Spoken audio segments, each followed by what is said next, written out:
Welcome to well lovers academy Islamabad. आज की इस वीडियो के अंदर हम एक क्वेश्चन पढ़ेंगे। ये क्वेश्चन किस सब्जेक्ट का है वो सारा बताती हूँ। आप लोगों का जो आईयूबी का पेपर है जो 2024 में कंडक्ट हुआ था, ये एनुअल पेपर है आईयूबी का। उसका क्वेश्चन नंबर 9 के अंदर आपको पंजाब रेंटेड प्रीमिसेस एक्ट से रिलेटेड एक क्वेश्चन आएगा, उसके ऊपर ही हम डिस्कशन करेंगे। अगर आप में से कोई भी मेरी वीडियो के जो नोट्स हैं वो ख़रीदना चाहता है तो आप मेरे व्हाट्सएप अकाउंट से ख़रीद सकते हैं जो आपको स्क्रीन पे दिखाया जा रहा है। उसके साथ साथ मेरा एक इंस्टाग्राम भी है, फेसबुक भी है, यहाँ से भी आप ख़रीद सकते हैं। ठीक है, इससे ये फ़ायदा होगा कि आप इजीली एग्ज़ाम्स की तैयारी कर पाएंगे। ठीक है, इन नोट्स की मदद से। अच्छा, अब हम इस टॉपिक को स्टार्ट करते हैं। तो क्वेश्चन क्या है पहले हम वो जानते हैं ताकि हम इसके आंसर को आसानी से समझ सकें। Discuss the roles and the responsibilities of the rent tribunal. अच्छा, अब यहाँ पे वो कह रहे हैं कि जो रेंट ट्राइब्यूनल, अब रेंट ट्राइब्यूनल का अगर आप लोगों को नहीं पता, ये कोर्ट्स होती हैं। अच्छा, अब इन कोर्ट्स को हम रेंट ट्राइब्यूनल का नाम क्यों देते हैं कि एक तो वो कोर्ट्स होती हैं जो आम कोर्ट्स हैं, सही हैं, उसके अलावा एक और कोर्ट्स बनाई गई हैं जिनको नाम दिया गया है रेंट ट्राइब्यूनल का, क्योंकि ये वो कोर्ट्स हैं जो सिर्फ रेंट के जो मामलात हैं, जो भी चीज़ें रेंट की, ये सिर्फ वही डील करती हैं, इसलिए इनका नाम भी रेंट ट्राइब्यूनल रख दिया गया। ये कोर्ट्स जो हैं किसने बनवाई थी? ये कोर्ट्स बनवाई भी इसी act, Punjab rented premises act ने इस कोर्ट को बनवाया। और इन कोर्ट्स को जब बना दिया तो आपसे सवाल पूछा जा रहा है कि इन कोर्ट्स की क्या रिस्पॉन्सिबिलिटी होती, क्या ये रोल अदा करते हैं। ठीक है, फिर ये पूछ रहे हैं कि how does it differs from the traditional civil court. फिर ये आपसे कह रहे हैं कि ये जो कोर्ट्स हैं रेंट ट्राइब्यूनल वाली, ये वाली आम कोर्ट्स जो आम सिविल कोर्ट्स हैं उनसे डिफरेंट कैसे हैं। ठीक है, इनमें ऐसा क्या है कि ये थोड़ी डिफरेंट है उनसे। ठीक है, तो ये चीज़ जो है सवाल में पूछी गई है, यही चीज़ अब हम आंसर के अंदर जानते हैं। तो आंसर जब स्टार्ट हो तो ज़ाहिर ही बात है जो चीज़ क्वेश्चन में लिखी जाती है वही चीज़ आप मेन हेडिंग में देंगे। जैसे कि मैंने हेडिंग दी है rules and responsibilities of the rent tribunal under the Punjab rented premises act. ठीक है, जो चीज़ सवाल में दी जाए वही क्वेश्चन में देखे, फिर आप इंट्रोडक्शन की एक हेडिंग दें, इंट्रोडक्शन की हेडिंग देके फिर आप इसको स्टार्ट करें। Sometimes landlord and the tenant have disagreement about the rent, repairs and the eviction. ये यहाँ पे आपसे कह रहे हैं कि जब लैंडलॉर्ड होता है घर का मालिक, टेनेंट होता है किराएदार, इनकी आपस में किसी बात पे लड़ाई हो जाए, कोई डिसएग्रीमेंट हो जाए, तो वो लड़ाइयाँ किस बात पे अक्सर होती हैं कि घर का रेंट किराएदार नहीं दे रहा और जो मालिक है वो घर को रिपेयर नहीं कर रहा, और जो किराएदार है वो घर को छोड़ के नहीं जा रहा। एविक्शन मीन्स छोड़ नहीं रहा घर को ताकि दूसरा किराएदार आए। तो इस तरह की मामलात में कोई लड़ाई लग जाए, to solve these problems quickly and fairly the Punjab rented premises act provides a specialised authority called the rent tribunal. तो यहाँ पे ये भी कहा जा रहा है कि इस तरह की चीज़ों को हैंडल करने के लिए जो हमारी पंजाब रेंटेड प्रीमिसेस एक्ट है उसने एक कोर्ट बना के दी, जिस कोर्ट का नाम है रेंटल ट्राइब्यूनल। वो इन्हीं चीज़ों को क्विकली एंड फेयरली हैंडल करती है। The rent tribunal is like a special helper who makes sure both landlord and tenant follow the law and resolve disputes without going through long, complicated court procedures. यहाँ पे ये बताया गया है कि rent tribunal एक ख़ास हेल्प करती है लैंडलॉर्ड्स को और टेनेंट्स को, यानी कि घर के मालिक को और किराएदार को, क्योंकि इनके मसलों को ये रेंट ट्राइब्यूनल बहुत जल्दी सॉल्व कर देती है। क्योंकि जो आम कोर्ट्स हैं उनमें एक तो काफ़ी देर तक इनके केस लगा रहता है, उसके साथ इन आम कोर्ट्स में बहुत लंबा और मुश्किल प्रोसीजर है।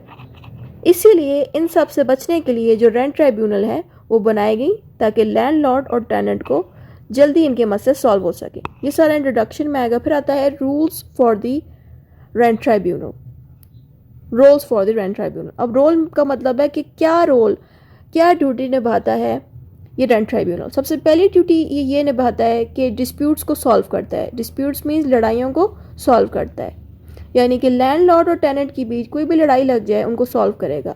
कैसे सॉल्व करेगा कि rent tribunal hears complaints from the landlord and tenant.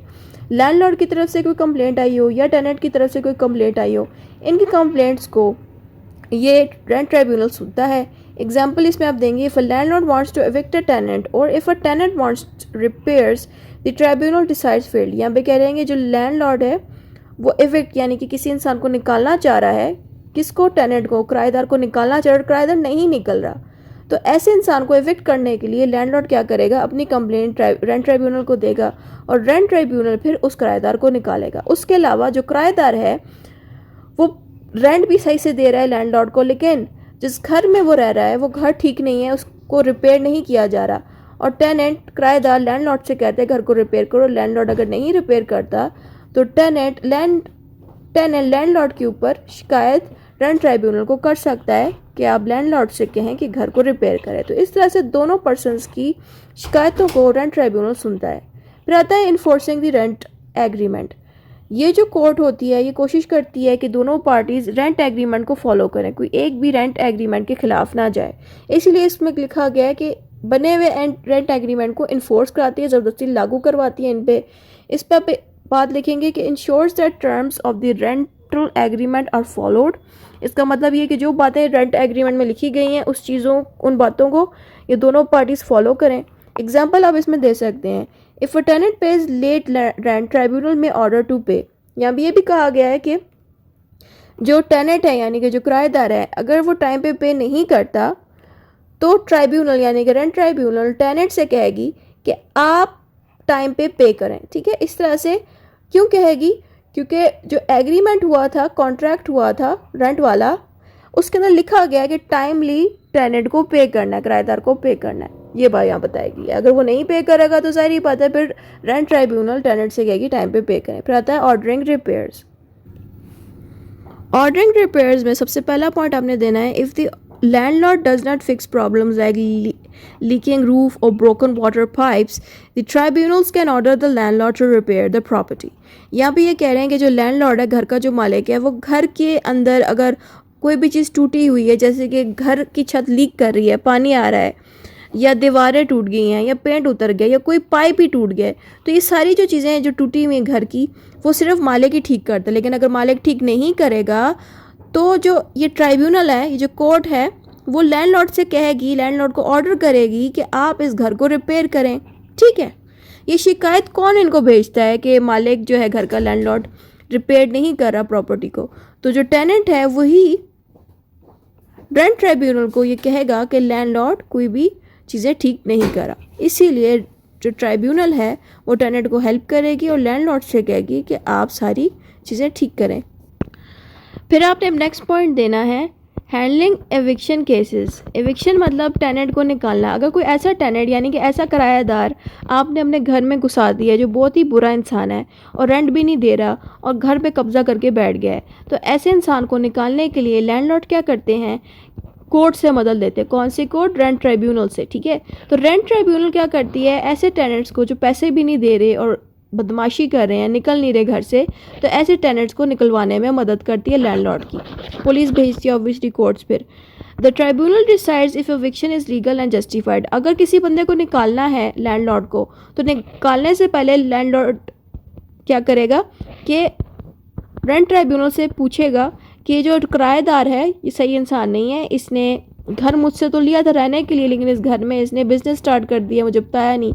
तो इन मामलात पे लैंडलॉर्ड रेंट ट्राइब्यूनल से कहेगा कि इसको मुझे निकालना है, एविक्शन करनी है। तो एविक्शन प्रोसेस पहले देखेगी कि क्या वाकई टेनेंट ने, किराएदार ने कोई चीज़ गलत करी है। अगर वाकई में उसने गलत की है तो फिर उस किराएदार को निकाल दिया जाएगा। उसके अलावा अगर कोई टेनेंट यानी कि किराएदार नहीं निकलता और रेंट भी नहीं दे रहा, ज़बरदस्ती बैठा हुआ है घर में, तो ऐसे इंसान को निकालने के लिए भी हम एविक्शन प्रोसेस यूज़ करते हैं, यानी कि रेंट ट्राइब्यूनल से हेल्प लेते हैं कि वो एविक्शन कर दे, उस टेनेंट की निकाल दे। इसमें आप एक एग्जांपल दे दें। ठीक है, एग्जांपल पे आप लिख दें, if a tenant breaks the rent agreement and does not pay the rent for 30 days, the tribunal can allow the eviction. एक एग्रीमेंट हुआ है किराए का, जाहिर बात है एग्रीमेंट के बगैर घर किराए पे नहीं लगता, तो उस एग्रीमेंट में क्लियरली लिखा है कि 30 days बाद, हर 30 days बाद किराया वसूल किया जाएगा। लेकिन हर 30 days बाद क्या हो रहा है कि पैसे नहीं वसूल हो रहे किराएदार से, टेनेंट से। तो यहाँ पे टेनेंट ने क्या किया, जो बना हुआ एग्रीमेंट है उसके रूल्स तोड़ दी, क्योंकि बने हुए एग्रीमेंट में बात बताई गई थी कि हर 30 days के बाद किराया वसूल किया जाएगा। तो जाहिर बात है यहाँ पे रूल्स को फॉलो नहीं किया गया, टाइमली पे नहीं किया गया, तो फिर इस सिचुएशन पे उस टेनेंट को एविक्ट कर दिया जाएगा, निकाल दिया जाएगा। फिर आता है recovery of expenses. If the landlord fails to pay the tax और charges, the tribunal can order the tenant to pay temporarily and then recover the amount from the landlord. अब यहाँ पे ये बता रहे हैं कि लैंडलॉर्ड ने अगर टैक्स पे नहीं किया घर का, ऑफ कोर्स जो भी बंदा घर का मालिक होता है उसके ऊपर टैक्स लगता है। इवन आप गाड़ी भी लेते हो तो गाड़ी पे भी टैक्स लगता है। अब तो पाकिस्तान में मोबाइलों पे भी टैक्स लग रहे हैं। बहरहाल तो लैंडलॉर्ड जो होते हैं अगर उन्होंने घरों के टैक्स नहीं दिए और उस घर के अंदर एक किराएदार रह रहा है तो उस किराएदार से भी वो टैक्स के पैसे किराए से ही वसूल कर लिए जाएंगे। लेकिन इसमें ये बात हो रही है कि जो टेनेंट है, किराएदार है, उस पर ड्यूटी नहीं बनती थी टैक्स देने की, होती ही नहीं, क्योंकि टेनेंट जो है किराएदार है वो घर का मालिक नहीं है। अगर वो टैक्स के पैसे दे रहा है ना, टैक्स के पैसे दे रहा है इदारे को, तो जो पैसे किराएदार ने टैक्स के दिए तो उसमें से रेंट के पैसे माइनस कर दिया जाएगा। मैं आपको आसान करके समझाती हूँ कि घर का रेंट कितना है, 80,000 रुपीज़, ठीक है, घर का रेंट है 80,000 रुपीज़ और टैक्स कितना देना है 50,000, एग्जाम्पल कर लें 50,000, चले 50,000 नहीं करते, 70,000 जो है घर का टैक्स है जो लैंडलॉर्ड ने नहीं दिया और टेनेंट ने घर का रेंट देना है 80,000। अब टेनेंट क्या कर रहा है, 80,000 दे रहा है, 80,000 देने की बजाय टेनेंट क्या करेगा, टैक्स के पैसे दे देगा 70,000 और बाकी के जो बचे हुए पैसे हैं 10,000 रह जाते हैं। 80 में से 70 निकाल दे, कितना रह जाएगा, 10,000 रुपये, ठीक है। तो सिर्फ 10,000 रुपये लैंडलॉर्ड को जाएगा। अब आप लोग सोच रहे हो कि जब घर का रेंट 80,000 है तो किराएदार सिर्फ 10,000 क्यों दे रहा है, क्योंकि ज़ाहिर बात है कि ये किराएदार लैंडलॉर्ड के घर के लिए ही टैक्स के पैसे 70,000 दे रहा है। तो इसीलिए लैंडलॉर्ड को वो सारी अमाउंट रेंट की नहीं जाएगी, सिर्फ बची हुई अमाउंट जाएगी, क्योंकि लैंडलॉर्ड पे जिम्मेदारी बननी थी टैक्स देने की, लेकिन वो तो नहीं दे रहा, दे तो किराएदार आया, तो इसलिए किराएदार की तरफ से जो पैसे लैंडलॉर्ड को मिलेंगे रेंट के वो कम मिलेंगे, क्योंकि उसी के पैसों से ही, किराएदार के पैसों से ही लैंडलॉर्ड का घर का टैक्स दिया गया है, ठीक है। और अगर टेनेंट ने मिसाल के तौर पे टैक्स के पैसे जो है वो भी दे दिए हैं और किराया भी पूरा दे दिए, 80,000 पूरा टैक्स, मतलब 80,000 पूरा घर का रेंट भी दे दिया लैंडलॉर्ड को, अलग से 70,000 भी टैक्स इसने दे दिए, तो यहाँ पे क्या होएगा कि जो टेनेंट है वो इस ट्राइब्यूनल से, रेंट ट्राइब्यूनल से वो पैसे वसूल करेगा, यानी कि वो जो टैक्स के पैसे से 70 दिए थे वो वापस वसूल करेगा, ठीक है। इस तरह से फिर रेंट ट्राइब्यूनल काम करती है कि वो टेनेंट को वो पैसे वापस दिलवाएगी जिसका हकदार लैंडलॉर्ड नहीं है, और लैंडलॉर्ड को चाहिए कि वो पैसे टैक्स वाले दे दे टेनेंट को वापस, किराएदार को वापस, ठीक है। इस तरह से भी डिस्प्यूट्स ये सॉल्व करता है। फिर आता है responsibilities of the rent tribunal. अब यहाँ से आप मजीद रिस्पॉन्सिबिलिटीज़ बताएंगे इस कोर्ट की। सबसे पहली रिस्पॉन्सिबिलिटी बनती है impartial decision making. The tribunal must make fair decisions without favouring landlord and tenant. अब यहाँ पे बताया जा रहा है कि जब भी ये इदारा, जो ये कोर्ट है रेंट ट्राइब्यूनल वाली, इनको चाहिए कि ये जब डिसीजन दे तो इनका डिसीजन बड़ा फेयर हो, यानी कि इंसाफ के साथ डिसीजन दे लैंडलॉर्ड को और टेनेंट को, यानी कि ना ही ये कोर्ट लैंडलॉर्ड की साइड ले ना ही टेनेंट की साइड ले, दोनों के साथ एक फेयर तरीके से चले, यानी कि इंसाफ के साथ चले। क्विक रेजोल्यूशन, क्विक मीन्स जल्दी से मसलों को सॉल्व करना। जैसे कि आम कोर्ट्स होती हैं, आम कोर्ट्स को रेगुलर कोर्ट्स भी आप कह सकते हैं और ट्रेडिशनल कोर्ट्स भी कह सकते हैं। तो जो आम कोर्ट्स होती हैं उनमें डिस्प्यूट्स इतने जल्दी सॉल्व नहीं किया जाता, लेकिन अगर बात की जाए रेंट ट्राइब्यूनल्स की तो उनमें डिस्प्यूट, जो भी मसले लगे होते हैं, लड़ाइयाँ लगी होती हैं, वो बहुत जल्दी सॉल्व कर दी जाती हैं। उसकी वजह यह है कि रेंट ट्राइब्यूनल सिर्फ और सिर्फ रेंट के मामला हैंडल करी है, लेकिन जो आम कोर्ट्स होती हैं वो रेंट के साथ साथ और भी बेतहाशा चीज़ों को डील कर रही होती है, हर तरह के केसेस को, इसीलिए उन पर रश हर तरह के केसेस का लगा होता है, तो वो बहुत लेट रिजल्ट दे पाती है। फिर आगे आता है लीगल इन्फोर्समेंट।